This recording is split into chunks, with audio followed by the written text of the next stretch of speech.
O milagre que mudou a vida de Mateus, quando a fé venceu o desespero. Mateus Oliveira tinha 32 anos, era pai de 2 filhos pequenos e trabalhava como motorista de aplicativo em São Paulo. A vida não tinha sido fácil. Desde criança, viu o pai lutar contra o alcoolismo e a mãe trabalhar dobrado para sustentar a família. Mas ele sempre acreditou que, com esforço, poderia dar um futuro melhor aos seus. Até que, em um único dia, tudo desabou. Foi numa segunda-feira, depois de uma corrida longa. Mateus sentiu uma dor aguda no pé direito, como se algo tivesse estourado por dentro. No início, achou que era cansaço, mas a perna começou a inchar, a pele ficou quente e vermelha, e a dor era tão forte que ele mal conseguia apoiar o pé no chão.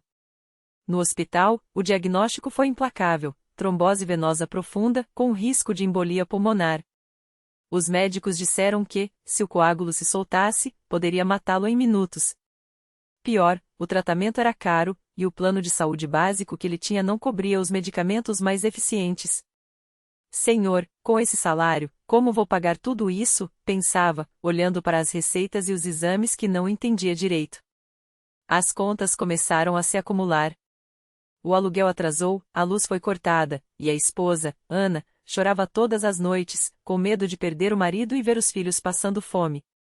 Mateus tentava se segurar, mas a dor física e a angústia o consumiam. Uma noite, depois de mais uma discussão por dinheiro, ele se trancou no banheiro e chorou como nunca. Deus, se o Senhor existe, me ajuda. Não aguento mais, sussurrou, com as mãos trêmulas. Foi então que se lembrou da Igreja Universal do Reino de Deus, daquele prédio grande e iluminado que passava todos os dias no caminho das corridas. Várias vezes, tinha visto pessoas entrando com rostos abatidos e saindo sorrindo, algumas até pulando de alegria. Será que lá tem mesmo resposta? Pensou. No dia seguinte, mesmo com a perna latejando, arrumou uma camisa social que não usava há anos e entrou na igreja pela primeira vez. O que encontrou lá foi diferente de tudo que imaginava. Não era um lugar frio ou cheio de julgamentos, mas um ambiente onde as pessoas oravam com fervor, onde os pastores falavam com uma autoridade que vinha do coração. Naquele dia, o pastor estava pregando sobre a fé que move montanhas. Deus não quer ver seu filho sofrendo. Ele quer te libertar, mas você precisa crer, disse o homem no púlpito, com uma Bíblia na mão e os olhos brilhando. Mateus sentiu algo estranho no peito, como se uma chama acendesse dentro dele. Após o culto, uma irmã da igreja se aproximou. Irmão, você parece abatido. Precisa de oração? Ele hesitou, mas acabou contando tudo: a doença, as dívidas, o medo. Ela o levou até a frente, onde o pastor impôs as mãos sobre sua cabeça e começou a orar com uma unção que Mateus nunca tinha sentido. Em nome de Jesus, eu quebro essa maldição de doença. Todo coágulo se dissolve agora.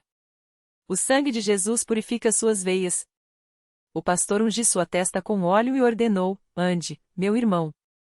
A fé é o primeiro passo da vitória. Mateus saiu daquele lugar diferente. Não era que a dor tinha sumido, ainda doía, mas algo dentro dele tinha mudado. Ele voltou no dia seguinte, e no outro, e no outro. Participou da correntinha da meia-noite, onde dezenas de pessoas oravam juntas pelos milagres.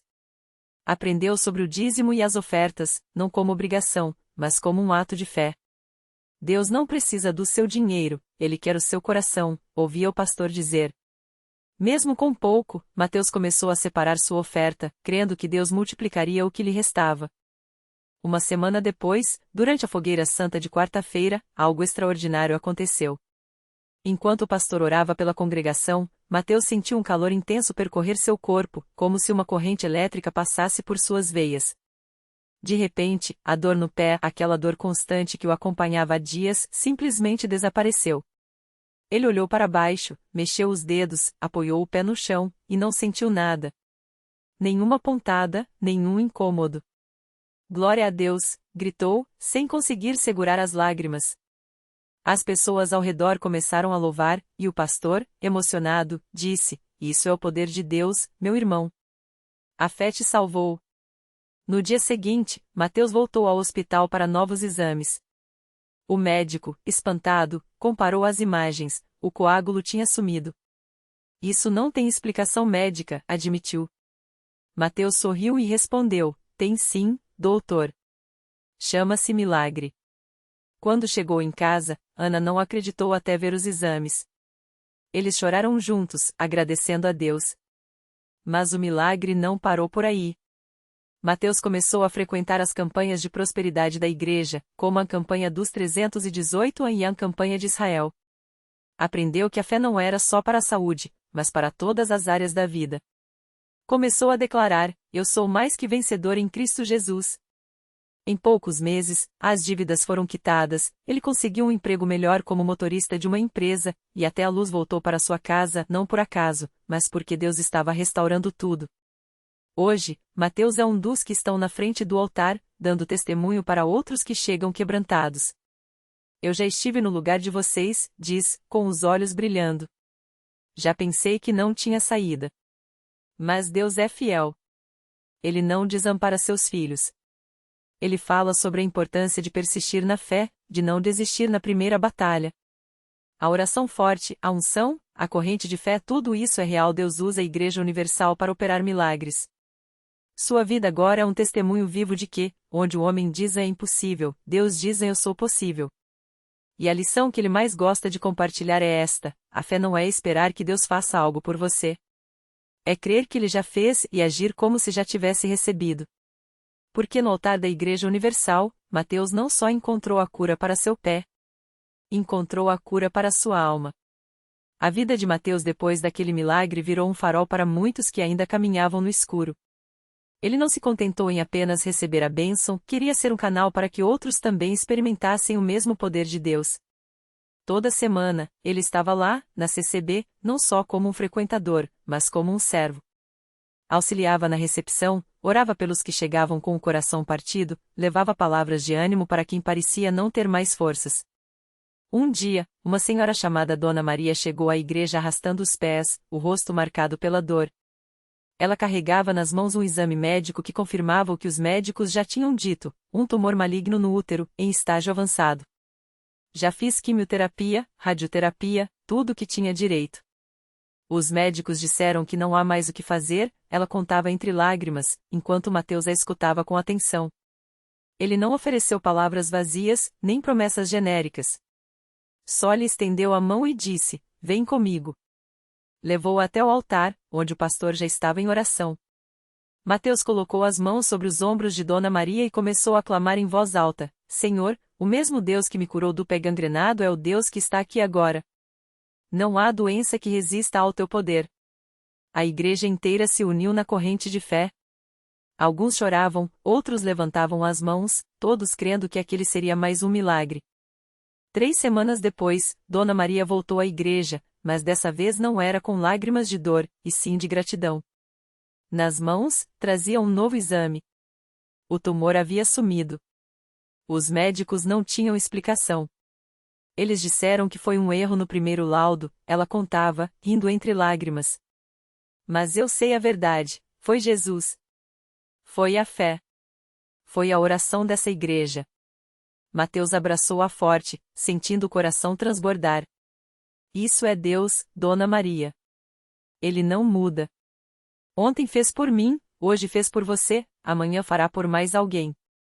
A única coisa que ele pede é que a gente creia. E assim, o ciclo continuava. Cada milagre gerava mais fé, cada testemunho atraía mais almas sedentas por uma mudança. Mateus já não era mais o homem que entrou arrastando um pé morto.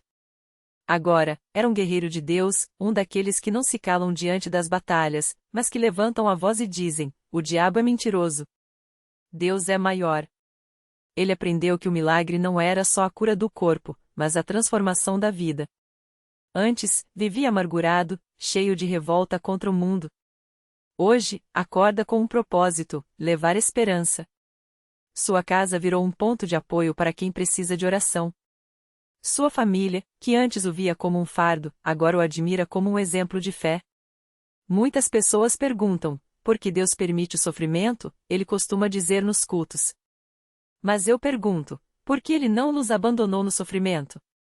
Cada dor que passei foi um degrau para me aproximar dele. Se não fosse a doença, eu não teria conhecido a força da oração. Se não fosse o desespero, eu não teria experimentado a fidelidade de Deus. E assim, a história de Mateus se multiplica. Porque na CCB, não são só histórias que se contam, são vidas que se transformam. E todo milagre começa com um passo de fé. Um passo que, para Mateus, começou quando ele, mesmo com o pé doendo, decidiu entrar naquela igreja e não sair mais. A vida de Mateus se tornou um testemunho vivo de que Deus não apenas ouve, mas age. E foi numa tarde quente de sábado, durante um culto de jovens, que o milagre que muitos esperavam finalmente se manifestou de forma que ninguém poderia duvidar. Ele estava no púlpito, compartilhando sua história como sempre fazia, quando de repente sentiu algo diferente. Uma onda de calor percorreu seu corpo, começando dos pés e subindo até a cabeça. Era como se uma corrente elétrica suave, mas poderosa, estivesse restaurando cada célula doente. Mateus segurou a Bíblia com mais força, os olhos se encheram de lágrimas, mas desta vez não eram de dor. Era algo que ele nunca havia sentido antes, uma paz profunda misturada com uma certeza absoluta de que estava curado. Sem dizer nada, ele tirou o sapato e as meias na frente de todos. O silêncio tomou conta do templo. Os jovens, que antes ouviram suas palavras com respeito, agora olhavam com espanto. O pé que antes estava deformado, com os dedos retorcidos e a pele marcada pelas feridas, estava liso. Os dedos, antes enrijecidos, se moviam livremente. A pele, antes cheia de cicatrizes, agora estava macia, como a de uma criança. Alguém gritou, "Glória a Deus!" E em segundos, o templo explodiu em louvor. Muitos choravam, outros caíram de joelhos. Alguns jovens, que haviam chegado ali por obrigação ou curiosidade, sentiram o Espírito Santo tocar seus corações pela primeira vez. Um rapaz, que estava na igreja apenas porque a mãe o obrigou, correu até Mateus e abraçou suas pernas, chorando, "Eu também quero essa fé. Eu também quero ser transformado." Nos dias seguintes, a notícia se espalhou pela cidade. Médicos que antes o tratavam com pena agora o procuravam para examinar o milagre. Um deles, um ortopedista cético, depois de analisar exames antigos e novos, balançou a cabeça incrédulo, "Isso não tem explicação científica. Isso só pode ser divino." Aquele homem, que nunca havia pisado numa igreja, começou a frequentar os cultos, buscando respostas para o que seus olhos viram. Mas o maior milagre não foi apenas a cura física de Mateus. Foi o que aconteceu com sua família. Sua mãe, que por anos carregou a culpa de não ter podido pagar um tratamento melhor, finalmente encontrou paz. Seu pai, um homem duro que nunca demonstrou emoção, foi visto chorando no banco da igreja, pedindo perdão a Deus por ter duvidado. Sua irmã, que o evitava por vergonha da doença, agora o acompanhava em todas as pregações, orgulhosa do irmão que Deus usava. E Mateus? Ele continuou firme, não como um homem que recebeu um milagre, mas como um servo que entendeu sua missão. "Deus não me curou para eu ficar quieto", dizia ele. "Ele me curou para que eu pudesse correr. Correr atrás das almas que ainda estão perdidas, correr para levar esperança a quem acha que não tem mais jeito." Hoje, anos depois, Mateus não é mais apenas um testemunho na sua cidade. Sua história cruzou fronteiras. Ele viaja por várias congregações, contando como Deus o tirou do lixo da vida e o transformou num vaso de honra. E em cada lugar por onde passa, o mesmo milagre se repete: pessoas que ouvem sua voz sentem o toque de Deus. Algumas recebem cura física, outras, a cura da alma. Mas todas saem diferentes. Porque na CCB, os milagres não são coisas do passado. Eles acontecem hoje, aqui, agora. Basta ter fé do tamanho de um grão de mostarda. Basta dar o primeiro passo, como Mateus fez naquela noite, quando, mesmo com dor, decidiu não desistir. E quando Deus vê um coração assim, disposto a confiar mesmo sem ver, ele age. Sempre age. Em uma dessas viagens, Mateus chegou a uma pequena congregação no interior de Goiás, onde o povo simples, mas cheio de fé, o recebeu com lágrimas nos olhos. Entre eles estava a Dona Maria, uma senhora de quase 70 anos que há mais de uma década carregava uma dor que nem os médicos conseguiam explicar. Seus joelhos, inchados e deformados pela artrite severa, a impediam até de ajoelhar para orar. "Já me conformei, meu filho", ela disse a Mateus, segurando suas mãos calejadas. "Se Deus quiser me curar, que seja na glória. Aqui, só peço forças para aguentar." Mateus olhou nos olhos dela e sentiu aquele fogo no peito, o mesmo que ardia nele naquela noite no culto de libertação. Sem dizer uma palavra, ele se ajoelhou diante daquela mulher mesmo com o chão de cimento duro machucando seus próprios joelhos, andou as mãos sobre os dela. Não é assim que Deus quer, mãe. Ele não nos deu vida para a gente só aguentar. Ele quer nos ver viver.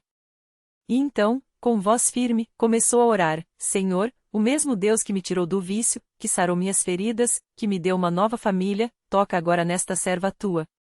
Que ela dance novamente, que ela ajoelhe não de dor, mas de gratidão. O silêncio na congregação era tão profundo que dava para ouvir a respiração ofegante da Dona Maria. De repente, um calor começou a percorrer suas pernas, como se óleo quente estivesse sendo derramado sobre elas. Ela soltou um gemido, não de dor, mas de algo que não sabia nem nomear. Mateus, sem soltar suas mãos, falou baixo: Tenta, mãe. Em nome de Jesus, levanta. Com lágrimas escorrendo, Dona Maria fez força. Primeiro um joelho, depois o outro. Quando se levantou, não sentiu a pontada costumeira.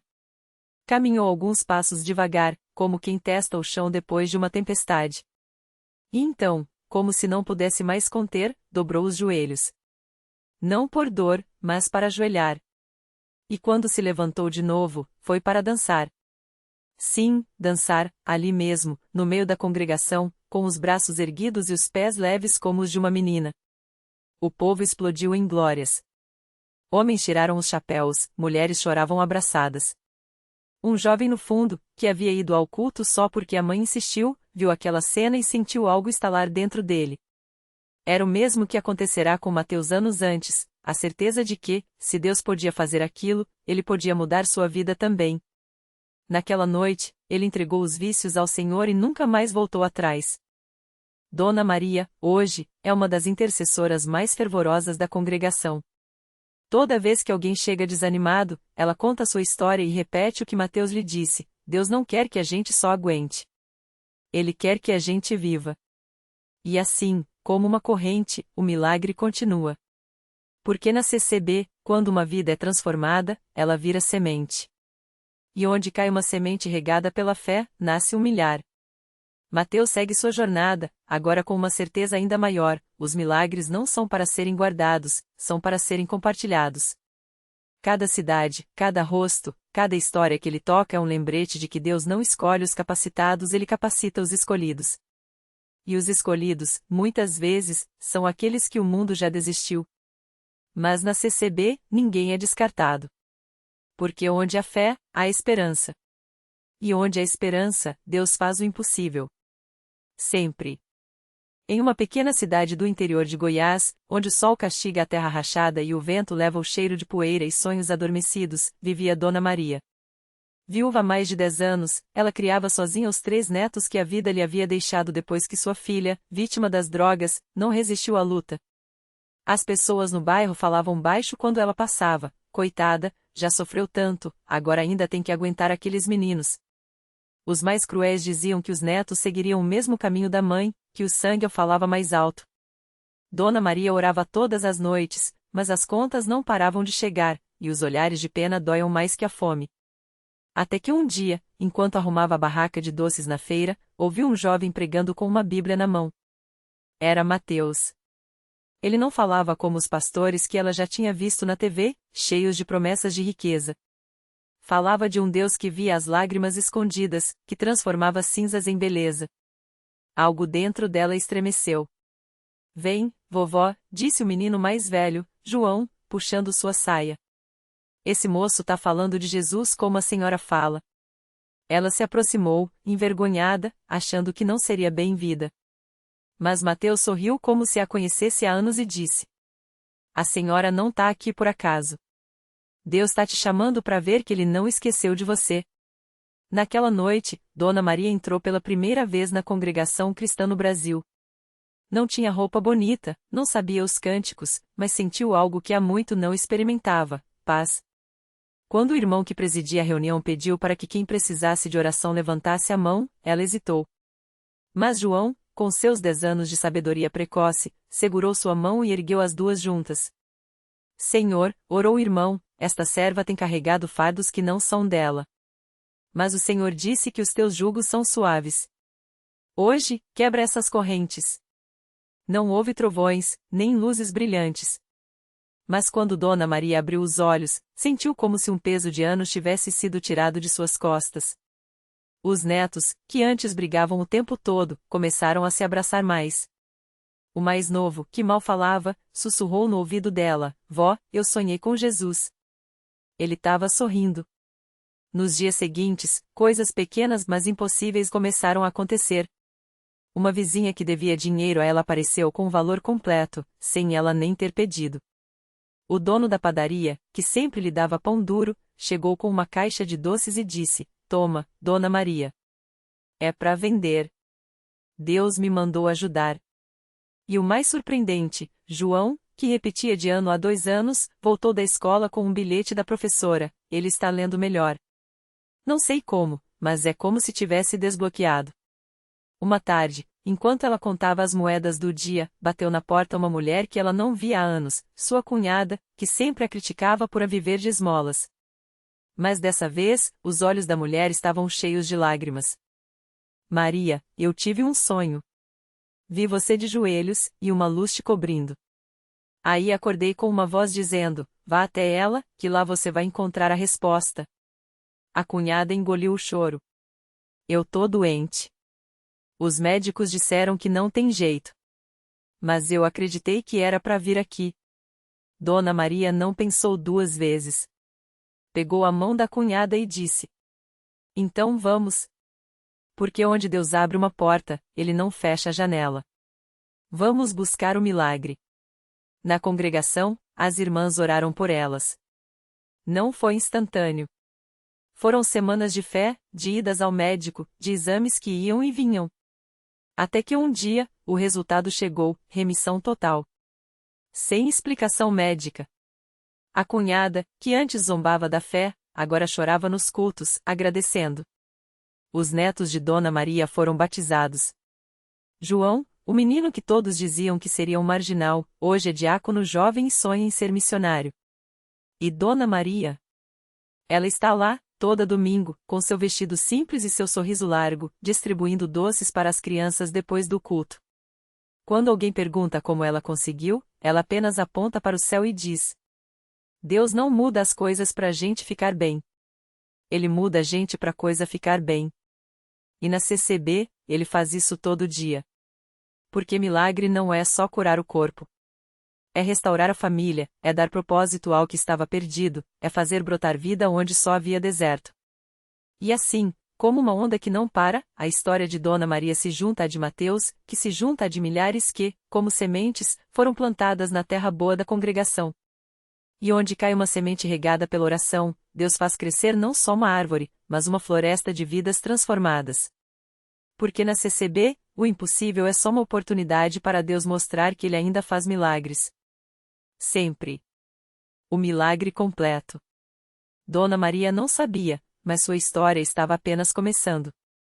Naquela mesma semana, seu filho mais velho, que há anos se afastara da família por causa das drogas, apareceu à porta de casa.